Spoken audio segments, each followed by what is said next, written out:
মিঠাই রানী যে কৃষ্ণ ভক্ত তা নিয়ে দর্শক মহলে এখন আর কোনো দ্বন্দ্ব নেই। আমি কৃষ্ণ ভক্ত একথা নিজেই বহুবার বলেছেন মিঠাই অর্থাৎ সৌমিত্রিষা কুণ্ডু।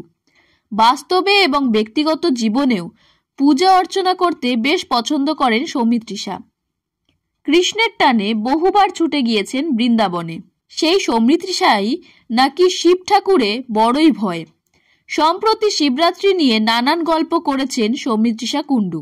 শিব পুজোয় ভয় কেন প্রশ্ন করতেই TV9 বাংলাকে উত্তর দেন সৌমিত্রিষা। এই ভয়ের পেছনে লুকিয়ে রয়েছে একটি বিশেষ গল্প। সৌমিত্রিষা বলেন তার এক পরিচিত নাকি ভীষণই ভক্তি ভরে শিব পুজো করতেন, কিন্তু তার বরটা ছিল খুব খারাপ। আর সেই ঘটনাই নাকি ছোট থেকে সৌমির মনে দাগ কেটেছিল।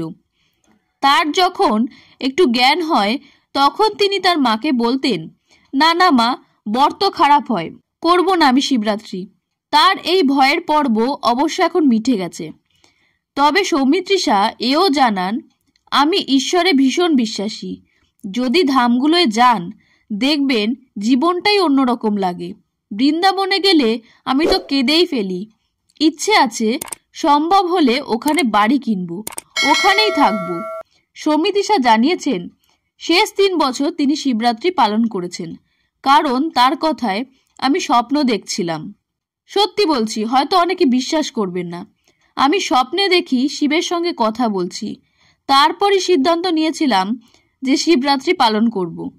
এ প্রজন্মের অনেকেই ট্রেন্ডে গা ভাসিয়ে ঠাকুরঘর, পুজো, ভক্তি এসব থেকে দূরেই থাকেন। এ কথায় সৌমিত্রিষা অবশ্য বিশ্বাস করেন না।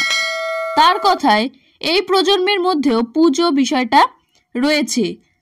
যারা করার তারা ঠিকই করে, তবে যারা করার নয় তারা সুযোগ পেলেও করবে না।